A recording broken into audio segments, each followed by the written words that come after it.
Hello students, welcome back to my YouTube channel paper point. दोस्तों, आज के इस वीडियो में हम लोग पढ़ेंगे विस्पर थ्योरी के बारे में। अगर आप बीएससी कर रहे हैं या एमएससी कर रहे हैं तो वहाँ पे आपको ये बहुत इंपॉर्टेंट हो जाता है, क्योंकि विस्पर थ्योरी से एक क्वेश्चन हमेशा आपको पूछा जाता है। तो इसमें हम लोग आज की वीडियो में हम लोग लिमिटेशन के बारे में पढ़ेंगे कि विस्पर थ्योरी की क्या क्या लिमिटेशंस हैं एंड क्या इसके रूल्स हैं एंड विस्पर थ्योरी का यूज कहाँ पे होता है। तो चलिए वीडियो को स्टार्ट करते हैं। सबसे पहले हम लोग जान लेते हैं कि विस्पर का मतलब क्या है। वैलेंस सेल, विस्पर का फुल फॉर्म होता है valence shell electron pair repulsion theory.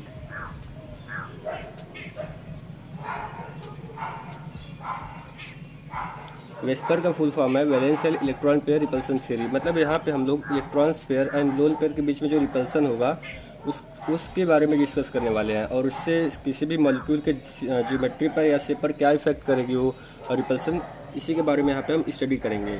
तो वेस्पर थ्योरी को सबसे पहले सिडविक एंड पॉवेल ने प्रपोज किया था, जो कि गिब्स एंड नीलम द्वारा बनाई गई थी। जहाँ पे आप देख सकते हैं this theory was proposed by Sidgwick and Powell and was developed by Gibbs and नीलम।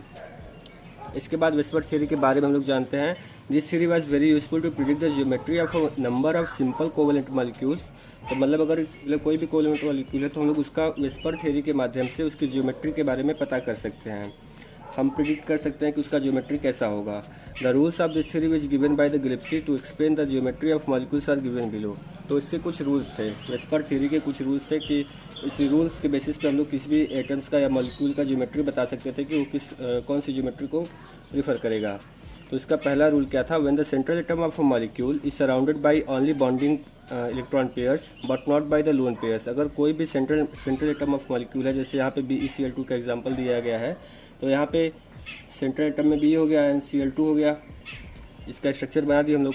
तो ये जो सेंट्रल एटम ऑफ मॉलिक्यूल है, अगर ये केवल बॉन्डिंग इलेक्ट्रॉन पेयर से जुड़ा रहेगा, ये बॉन्डिंग इलेक्ट्रॉन पेयर मतलब ये बॉन्ड हो गया, यहाँ पे दो इलेक्ट्रॉन से मिलकर बनता है एक बॉन्ड। तो अगर बॉन्डिंग इलेक्ट्रॉन पेयर से मिलकर बना है तो उसकी जियोमेट्री और शेप जो होगा रेगुलर रहेगा, मतलब यहाँ पे डिस्टॉर्टेड नहीं होगा। एग्जांपल के लिए अगर BeCl2 का देखा जाए तो 180 डिग्री पे है इसका बॉन्ड एंगल, इसका 180 डिग्री है एंड इसका ज्योमेट्री रेगुलर है। मतलब अगर इसके पास कोई भी लोन पेयर नहीं है तो उसकी ज्योमेट्री एंड शेप रेगुलर रहेगी, इसमें कोई भी डिस्टॉर्शन नहीं होगा। सेकेंड रूल क्या कहता है, when the central atom of the molecule is surrounded by both loan pair and bond pair of electrons the molecule does not have regular geometry. अगर कोई भी सेंट्रल एटम है उस पर अगर loan pair and bond pair दोनों हो जाता है, जैसे कि अगर हम लोग NH3 का एग्जांपल लेते हैं तो यहाँ पे बॉन्ड पेयर भी है एंड एक लोन पेयर भी है।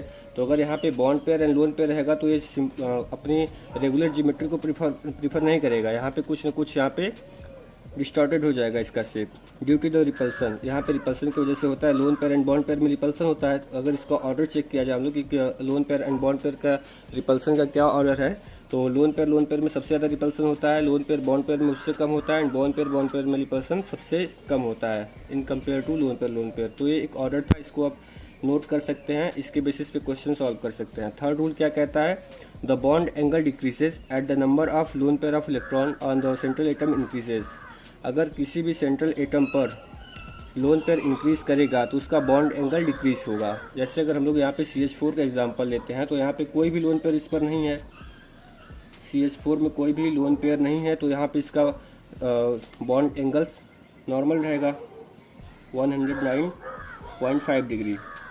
तो यहाँ पे कोई भी डिस्टॉर्शन नहीं होता है या फिर डिक्रीज नहीं होता है। अगर NH3 का वहीं पे ले लेते हैं तो यहाँ पे एक लोन पेयर है जिसकी वजह से इसका बॉन्ड एंगल नॉर्मल से डिक्रीज हो गया, और H2O पे दो ठो लोन पेयर ऑफ इलेक्ट्रॉन है तो यहाँ पे इसका बॉन्ड एंगल और डिक्रीज होगा। तो मतलब अगर किसी भी सेंट्रल एटम पर bond lone pair of electron बढ़ते जाएंगे तो उसका बॉन्ड एंगल डिक्रीज होता चला जाएगा। जितने ज़्यादा लोन पेयर ऑफ इलेक्ट्रॉन बढ़ेंगे उसका बॉन्ड एंगल उतना ज़्यादा डिक्रीज होगा। नेक्स्ट फोर्थ रूल है, the smaller the electronegative of central atom the smaller is bond angle. अगर किसी भी सेंट्रल एटम का इलेक्ट्रोनेगेटिविटी कम रहेगी तो उसका बॉन्ड एंगल कम रहेगा। ये फोर्थ रूल कहता है, the smaller the electronegative of the central atom the smaller is the bond angle. मतलब इलेक्ट्रोनेगेटिविटी बॉन्ड एंगल को इफेक्ट करती है। एंड रूल नंबर 5 क्या है, the repulsion of bond pair decreases with the increase the electronegativity of the atom B in ABX molecule. अगर कोई भी ABX type का मॉलिक्यूल है और यहाँ पे B का इलेक्ट्रोनेगेटिविटी इंक्रीज़ करेगा तो रिपल्सन जो होगा बॉन्ड पेयर्स में डिक्रीज़ होगा। अगर इसका इलेक्ट्रोनेगेटिविटी इंक्रीज़ होता है तो यहाँ पे रिपल्सन बॉन्ड पेयर्स में डिक्रीज़ होगा। एंड अगर इसका बॉन्ड एंगल चेक करेंगे तो यहाँ पे बॉन्ड एंगल इसका डिक्रीज़ होगा। फॉर एग्जांपल के लिए आप यहाँ पे देख सकते हैं ASI3 में 101.4 है, 101.4 डिग्री है, और ASBR3 में 100.5 है, मतलब थोड़ा सा डिक्रीज हुआ है इससे। एंड रूल नंबर 6 इसका क्या था, bond angle involving multiple bonds are generally larger than those involving only single bond, however multiple bond does not affect the geometry of a molecule. मतलब अगर कोई भी एटम या मॉलिक्यूल है, अगर उसमें कोई सिंगल बॉन्ड है या किसी में मल्टीपल बॉन्ड्स है, सिंगल बॉन्ड का जैसे अगर हम लोग BeCl2 का एग्जांपल लिए थे, इसको ले लेते हैं फिर से, तो यहाँ पे अगर सिंगल बॉन्ड का ले लेते हैं एंड मल्टीपल बॉन्ड्स के लिए NH3 का ले लेते हैं एग्जांपल। तो अगर यहाँ पे सिंगल बॉन्ड है या मल्टीपल बॉन्ड है तो ये इसकी केवल शेप को अफेक्ट कर सकते हैं। Bond angle involving multiple bond are generally larger than those involving only single bond. तो अगर किसी भी बॉन्ड एंगल, अगर किसी भी मॉलिक्यूल में ज़्यादा बॉन्ड्स होंगे, मल्टीपल बॉन्ड्स होंगे, तो उसका बॉन्ड एंगल लार्जर होगा एज़ कम्पेयर टू BeCl2। तो कोई भी एटम पे बॉन्ड एंगल केवल उसके शेप को अफेक्ट कर सकता है, उसकी ज्योमेट्री को कोई भी चेंज नहीं करेगा। यहाँ पे इसकी ज्योमेट्री पे कोई भी अफेक्शन नहीं होगा, केवल इसका शेप चेंज होगा, इसकी ज्योमेट्री रेगुलर रहेगी। तो इसके 5 रूल्स है वेस्पर थ्योरी के, जिसको हम लोगों ने अभी पढ़ा है, एंड इसके बाद इसके लिमिटेशंस है कुछ। तो वेस्पर थ्योरी का फर्स्ट लिमिटेशन है, VSEPR theory does not explain the shape of molecule having very polar bonds that is Li2 should have the same structure as H2O but it is linear. तो यहाँ पे हम जानते हैं कि Li2 का जो शेप होता है वो लीनियर होता है, लेकिन H2O का बेंड शेप होता है या V शेप होता है। तो यहाँ पे वेस्पर थ्योरी फेल हो जाती है, क्योंकि सेम एटम सेम मॉलिक्यूल्स है, लेकिन यहाँ पे इसका स्ट्रक्चर दोनों का चेंज हो जाता है। सेकंड लिमिटेशन क्या है, this theory does not explain the shape of molecule which have extensive pi electron in system. अगर किसी भी सिस्टम में, जैसे यहाँ पे ये दिया है, इसमें एक्सटेंसिव पाई इलेक्ट्रॉन्स रहता था, तो इसके शेप के बारे में नहीं बता पा रही थी, यहाँ पे इसको शेप के बताने में फेल हो जा रही थी ये वेस्पर थ्योरी। जैसे हम लोग एग्जांपल लिए हैं, तो यहाँ पे इसका शेप जो होना चाहिए था पिरामिडल होना चाहिए, बट इस वेस्पर थ्योरी के अकॉर्डिंग, लेकिन इसका रियल एक्चुअल शेप क्या होता है, प्लेनर होता है। इसके बाद थर्ड लिमिटेशन क्या है, VSEPR theory does not explain the shape of certain molecule which have inert pair of electron. अगर किसी भी मॉलिक्यूल में इनर्ट पेयर ऑफ इलेक्ट्रॉन रहते थे तो ये इसके शेप के बारे में बताने में फेल हो जा रही थी वेस्पर थ्योरी, वहाँ पे इसको नहीं डिफाइन कर पा रही थी। जैसे अगर हम इस एग्जांपल को लेते हैं, तो यहाँ पे it should have distorted octahedral shape but it is regular geometry. अगर वेस्पर थ्योरी के अकॉर्डिंग चले हम लोग, तो इसका डिस्टॉर्टेड ऑक्टाहेड्रल शेप होना चाहिए था, लेकिन इसकी ज्योमेट्री क्या होती है, रेगुलर होती है, इसमें कोई भी डिस्टॉर्शन नहीं होता है। तो यहाँ पे वेस्पर थ्योरी फेल हो जाती है।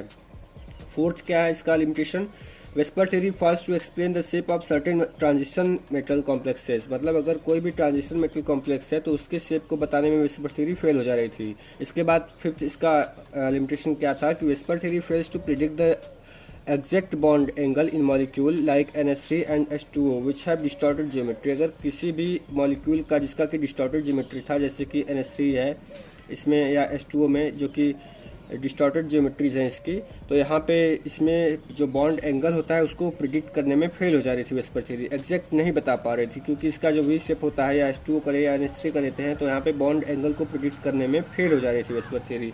तो अगर आपको लिमिटेशंस ऑफ वेस्पर थ्योरी या फिर रूल्स ऑफ वेस्पर थ्योरी के बारे में पूछता है, तो आप इसको यहाँ तक कंप्लीट लिखेंगे, लॉन्ग में पूछेगा तो दोनों लिखा जाएगा सकते हैं। तो इस वीडियो को ज़्यादा से ज़्यादा शेयर कर दीजिए, एंड कोई भी डाउट है आपको तो कमेंट में पूछिए।